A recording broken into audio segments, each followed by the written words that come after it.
There are records that should never be read and names that should never be remembered. In the cobbled heart of Blackridge Hollow, there stood a crooked old bookstore called Ash and Vellum.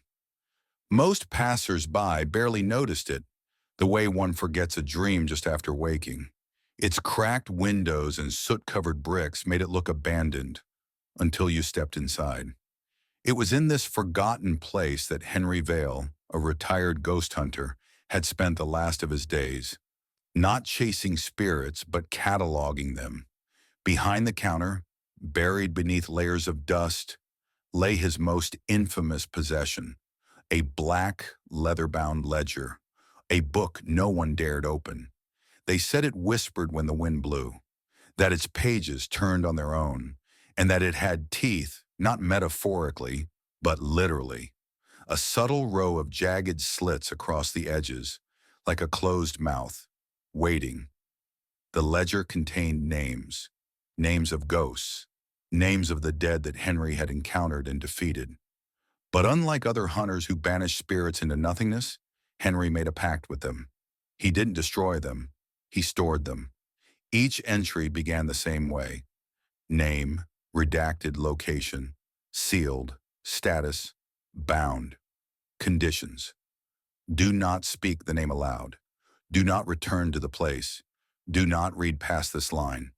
People said that Henry grew weaker with every name he added, that each soul he captured took something from him, his memory, his blood, his time, until the day he vanished. He left the door unlocked, the candle still burning, and the ledger open to a page that hadn't existed before. Name, Henry Vale. Location, Ash and Vellum. Status, bound. Conditions, do not search for him. Do not believe he is dead. He watches. The store was closed permanently after that. The townspeople tried to burn it, but the fire refused to spread. Some claim the flames turned inward, devouring something within the building, but leaving the outside untouched. Years passed. Then a group of amateur paranormal investigators decided to find the legendary ledger. They live-streamed the exploration. Thousands watched, none saw them leave. The stream ended abruptly after the camera tilted on its own and pointed to the ledger, which now had a new line written in fresh, wet ink. Names, Ava Marshall, Tom Reyes, Kelvin Cho, Sandra Lynn. Location, sealed in stream. Status, bound. Conditions, you watched, you believed. Now you are part of it. The stream was deleted less than an hour after it ended. Not by the channel, not by the moderators, but by something that left behind no trace except a silent, pulsing black thumbnail that if clicked only showed static, and a whispering voice that no software could filter out. The voice never repeated, never paused. It mumbled in dozens of languages, some ancient, some no one could recognize. Still, rumors spread. People began searching the cached versions. Fragments of the video resurfaced. Frames of the bookstore's interior, shots of Ava holding the ledger, the moment the lights went out. But there was something else. In several screenshots, a fifth person was visible. Tall, dressed in an old hunting coat, head slightly tilted. No one on the team matched that figure. One user zoomed into his face, but the pixels kept rearranging, like the camera refused to show it properly. Those who stared too long claimed the face began to look familiar. Too familiar. And then they heard knocking. Always at 3:07 a.m. The same time the video had ended. Miles away in a nursing home outside Norwich, a patient named Agnes Carr began screaming in her sleep. She was 92, nearly blind, and hadn't spoken in months. The nurses rushed in, only to find her scrawling something across the walls with her fingernails. Her fingers raw, her eyes rolled back. The names are not ink. The book drinks. Do not open it again. They sedated her. She didn't wake again. Not fully, but she kept whispering one phrase over and over. He made a ledger out of himself. Meanwhile, the bookstore, Ash and Vellum, was reportedly demolished by the city.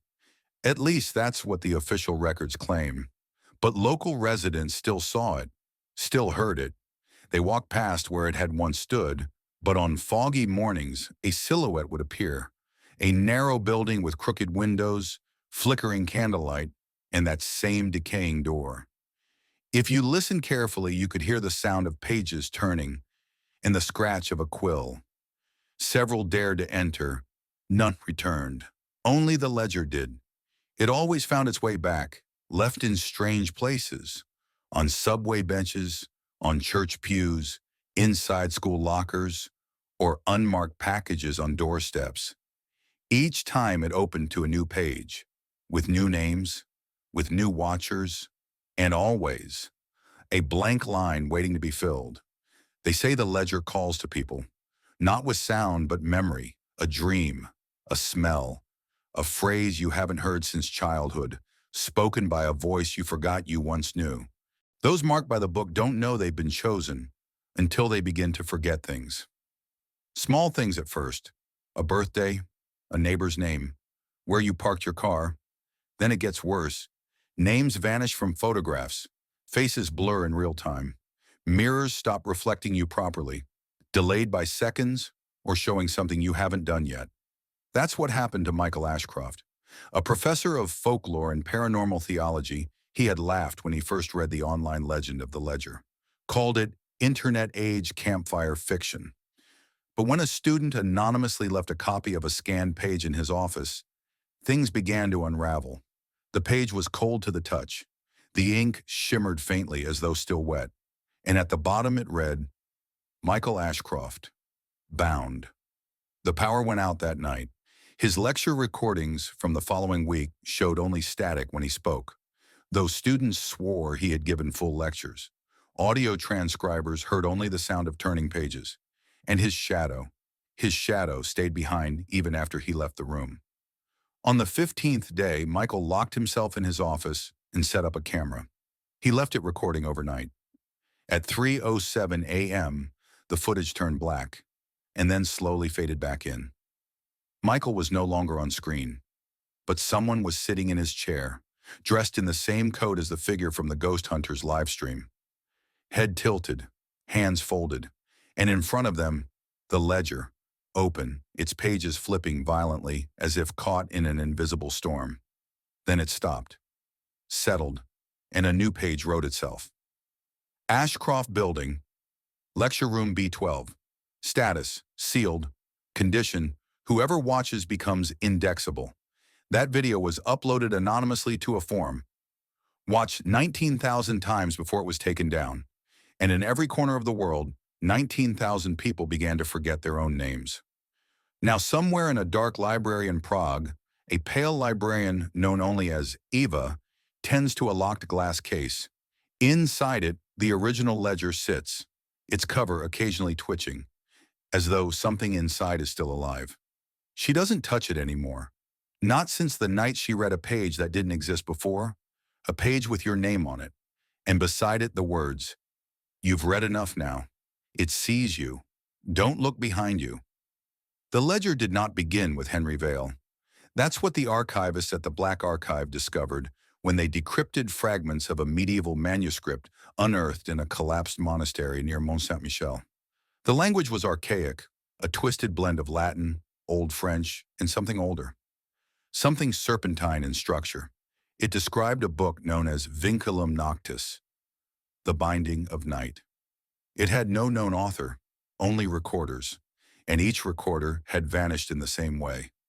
Memory by memory, name by name, until even their tombstones were blank, weathered not by time but by forgetting. The Black Archive tried to suppress the findings, but one assistant, Elira Weiss, kept a copy of the text. It was only 3 pages. Each night more lines appeared in her handwriting, though she hadn't written them. She set up audio recorders in her flat. At 3:07 a.m., every device emitted a high-pitched tone, followed by whispering. The voices listed names. Some she recognized. Some were extinct dialects. Others were names that hadn't yet been born. Then her phone rang. No number. No ringtone, just silence. Then, do not archive the dead. They are already watching. The call ended. She checked the mirror. Her reflection blinked twice, but she hadn't. That was the last message she ever sent. Her email subject line simply read, "The book does not sleep." Now thousands of kilometers away, in a lighthouse off the coast of Hokkaido, a former monk named Junichimura has taken a vow of silence. He maintains a shrine lit with salt candles where an old sealed box is chained beneath the floorboards. He claims to hear scratching at night. He calls it the Hungry Ledger. Tourists who visit the island sometimes hear chanting in the fog. If they stay past sundown, they speak of dreams, vivid ones. Dreams of being in a bookstore, being handed a book with a cover that breathes. They always wake up with dried ink on their hands and one fewer photo on their phones. When asked, Jun says only this: "It doesn't just contain ghosts, it makes them." Somewhere in an underground server room in a forgotten wing of a data center in Geneva, the book has taken a new form. It's not only leather-bound now, it exists digitally, encoded in fragments across different cloud storage centers, mimicking corrupted JSON files, unreadable PDFs, and blinking empty text documents that can't be deleted. Programmers who open them suffer nosebleeds. Their devices freeze. The documents rewrite themselves into a single file named ledger.youarehere.now. Some say the screen flickers, then shows a grainy video of the reader sitting at their desk, from behind them. And in a quiet house in the outskirts of Halifax, a 7-year-old girl has begun drawing symbols on her bedroom wall. None of them are from Earth. She's never been taught them. When her mother asked who taught her, she said, "The man from the book, the one with too many names. He said I'm next." The book doesn't want to be read, it wants to be remembered. And by remembering it, you've already turned the page. There are whispers now, not just from the ledger, but from the spaces between pages. They reach people in dreams, static, and silence. And one name keeps returning: Caleb Thorne. A name not found in any record, not listed in any church, registry, or grave. And yet he appears again and again, handwritten in different ink across continents and centuries, always just before the ink begins to bleed. Archivists claim Caleb was the first recorder, the one who bound the first soul to parchment. But others say he was never a man at all, that Caleb was a cipher, a vessel, a mouth for the book itself. In 1832, a missionary journal recovered from the Arctic Circle told of a figure who appeared in a snowstorm, barefoot and smiling, offering a book to a dying whaler. The man had no supplies, no sled, no warmth, but claimed he'd walked across memory, not ice. The whaler survived.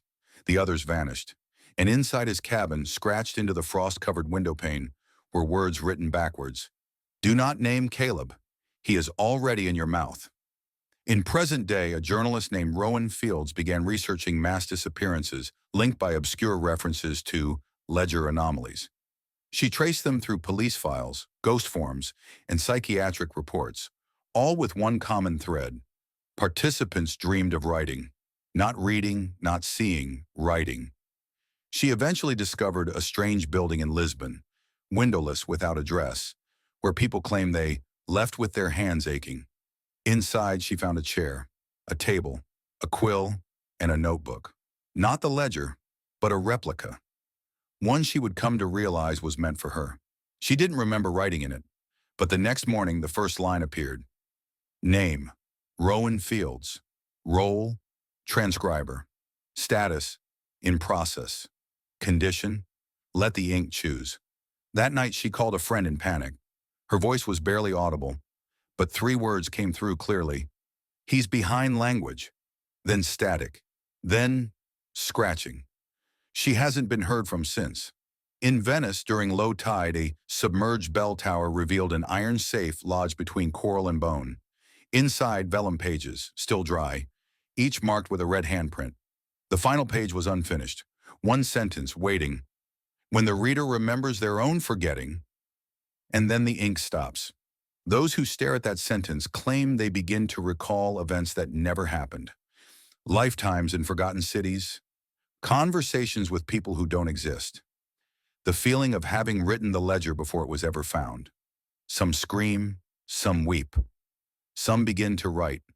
And somewhere beneath what was once a bookstore, beneath what was once a shrine, beneath what was once you, the ledger continues. Its pages keep turning. Your name isn't in it yet, but there's still space, and the ink is always wet. Somewhere in the heart of Bucharest, beneath the foundations of an abandoned opera house, there is a room that cannot be entered, yet is somehow already occupied. Locals call it Camera fără ușă, the room without a door. It doesn't appear on any blueprint, but janitors hear footsteps behind its walls and chandeliers flicker when no one moves. Sometimes behind cracked mirrors a man can be seen writing, endlessly with a feathered quill. His hand never tires. His face is wrapped in gauze. His reflection moves too slowly. In 2019, a structural engineer named Alina Popescu led a team underground to inspect the building's stability. She brought with her a LiDAR scanner. It registered a perfect cube, 3 meters across, embedded between the walls. Solid, empty, soundless. They attempted to drill in. The wall bled, a slow, ink-black seep from beneath the stone. And then Alina was gone. One moment there, the next, nothing, except her tablet device left behind, open to a note she hadn't typed. She is now part of the ledger. She fills a line in silence. Across the globe, people begin to see the ledger, even when it's not there. In dreams, yes, but also on the backs of their eyelids. In the space between closing one browser tab and opening the next. In spilled ink. In rain dripping down glass in just the right rhythm to resemble writing. There's even a word now, spoken quietly only in certain forums and chat rooms, before the threads are mysteriously deleted. Ledger marked. Signs your ledger marked vary, but always include one consistent symptom. You start hearing a scratching sound inside your head, not outside. It's rhythmic, familiar, like the turning of pages. In rural Australia, a boy is found wandering alone in the bush, clutching a burned notebook. He cannot speak. His palms are stained black. When given paper, he draws maps, cities that don't exist, buildings upside down, tunnels that spiral into themselves. Every map includes the same building at the center, a narrow structure, crooked windows, a flickering candle, and always inside, a chair and a book with no title. When asked who gave him the maps, he writes 2 words, the indexer. That name, the indexer, appears in whispers now, across cultures and languages, unconnected communities. They say he doesn't write the ledger. He collects the names that are missing from it. Names erased from time, names that should never be spoken aloud again. Names like yours, perhaps, if you read too much. There are no safe languages, no true translations. Even the act of thinking about the ledger etches a line deeper in its binding, and somewhere a page turns, not by hand, but by need. Because the book does not rest, it is always writing. And now, it's waiting for you to remember something you've already forgotten. It was in the early hours of a cold October morning that Eleanor Venn, a linguistic anthropologist specializing in forgotten writing systems, received an unmarked envelope. Inside, a brittle gray card with one line. You have already translated the ledger. You just haven't read it yet. At first, she dismissed it, but that night, as she reviewed footage from an excavation in Turkmenistan, an ancient temple lost beneath the sand, she paused. In the background of one frame, barely visible behind the collapsed altar, was a familiar shape. A book, open, its pages turning, though no wind stirred, and on the stone behind it, the same symbols she had dreamt of for weeks. She hadn't remembered drawing them until she found the page torn from her own journal, tucked beneath her pillow. It was then she accepted the invitation. Eleanor traveled for days. She followed no clear path, only coordinates whispered through radio static, etched into condensation on bus windows, and scratched into the bark of trees she'd never seen before. She arrived at the threshold of a building that shouldn't exist, a narrow bookstore with crooked windows, ash and vellum. It looked abandoned, as always, but the candle inside still flickered.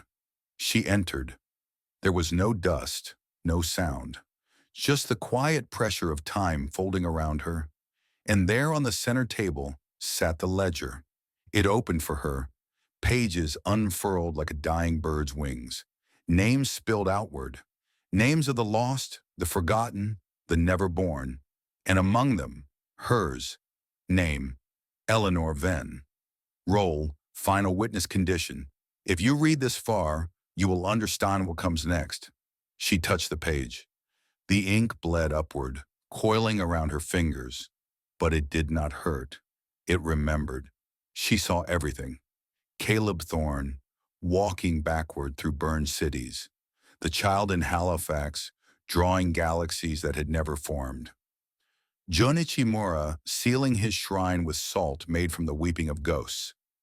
Henry Vale, now part of the binding, staring out through reflections that didn't belong to him. She saw the ledger's origin, a moment not of writing, but willing. Not a book made of paper, but of attention. A curse born from humanity's need to record what should be forgotten.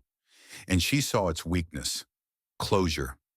The ledger feeds on open loops, on the unfinished, on names with no graves, on stories without endings. So she did the unthinkable. She wrote a final name, the ledger.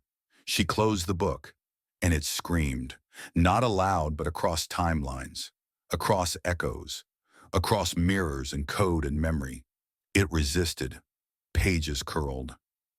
Letters tore themselves apart. Faces flickered in the windows of time. Doors slammed in places with no air. But she kept writing. The candle went out. The name stayed. The ledger could no longer write itself, because it had been written into, because it now had an ending. When rescuers found Eleanor, the bookstore was gone. In its place, only ash. But in her hand, tightly held, was a single normal notebook, blank, unmarked, except for one final entry. If this book ever begins again, do not read it aloud. Just close it. Close it. Close it before it remembers your name. They stored the notebook in a sealed vault. No cameras, no cataloging, no index. But some nights, if you walk past the vault and press your ear to the steel, you'll hear a page turn, just one, just enough for a new name.